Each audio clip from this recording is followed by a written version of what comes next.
భగవంతుడు విగ్రహ రూపంలో వచ్చినప్పుడు ఏదో ఒక రూపంలో వస్తాడు ఆయన.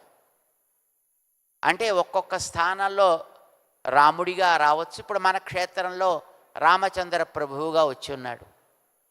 ఒక్కొక్క చోట కృష్ణుడిగా వస్తాడు, ఒక్కొక్క చోట వరాహ రూపంలో వస్తాడు, ఒక్కొక్క చోట నరసింహ రూపంలో వస్తాడు, ఒక్కొక్క చోట వేణుగోపాలుడిగా వస్తాడు, ఒక్కొక్క చోట వెంకటేశుడిగా వస్తాడు. విగ్రహ రూపంలో భగవంతుడు ఆలయాలని తన నెలవులుగా చేసుకొని, తన స్థానాలుగా చేసుకుని వచ్చినప్పుడు అక్కడ ఆయనకి కళ్యాణం జరిగేటప్పుడు ఏ రకంగా ఆయనకి ఆ స్వాములకి, ఆ అర్చామూర్తికి ప్రవరలు చెప్పాలి అనేది ఈ మధ్య బహుశా కొంత ఎక్కువగా వినిపించేటటువంటి మాటలు బయట. అలాంటి వాళ్ళకి మనకి కూడా ఈ విషయంలో ఒక స్పష్టత కావాలి.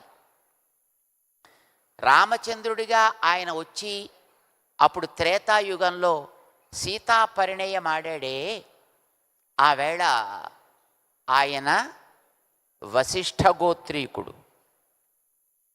సీతమ్మవారు ఆవేళ గౌతమ వంశంలో అవతరించినటువంటి ఆమె.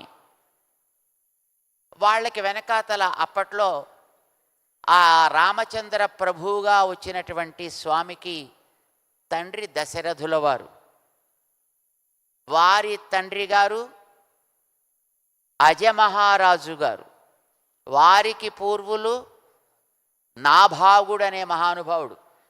ప్రవర చెప్పేటప్పుడు వాళ్ళ తండ్రి, వారి తండ్రి, వారి తండ్రి ఇలా చెప్తారు కదా. సాధారణంగా మనకి రాముణ్ణి మనం ఉదాహరణకి తీసుకున్నట్టయితే అందరికీ పరిచితుడు కనుక ఆయనకి అప్పటి గోత్రం వశిష్ఠ గోత్రం, వారి తండ్రి తండ్రి తండ్రి ఇందాక మనం అనుకున్నవారు. సీతమ్మ వారికి కూడా అంతే, ఆవిడ గౌతమస గోత్రం, ఆవిడికి తండ్రి గారు శీరధ్వజుడు అనే జనక మహారాజు, వారికి తండ్రి గారు హ్రస్వరోముడు అనే మహనీయుడు, వారికి పూర్వుడు స్వర్ణరోముడు అనే మహనీయుడు. ఆ వంశంలో, ఆ గోత్రంలో అప్పుడు సీతమ్మ పుట్టింది. మన ఊళ్ళో, మన ఆలయంలో ప్రతిష్ఠ అయిన పెరుమాళ్ళుగా రాముడిగా వచ్చిన స్వామికి దశరథుడు తండ్రి కాడు. ఇప్పటి సీతమ్మ అర్చామూర్తిగా ఉండే ఈ మూర్తికి తండ్రి జనక మహారాజు అని మనం చెప్పుకునే శీరధ్వజుడు కాడు. వాళ్ళ ఆ యుగం వాళ్ళు కదా. స్వామి అర్చామూర్తిగా ఈ యుగంలో మన కోసం వచ్చినప్పుడు, అందులోనూ అర్చామూర్తిగా వేంచేసినప్పుడు ఈయనకి తండ్రి ఎవరవుతారు? ఈయనకి గోత్రం ఏమవుతుంది? ఆయా ఆలయాన్ని ప్రతిష్ఠ చేసినటువంటి ఆచార్యులు ఎవరో వారు తండ్రి అవుతారు.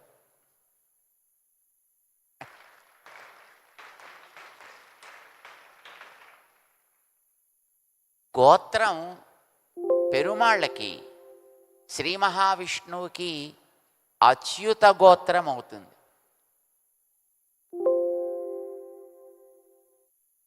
అమ్మవారికో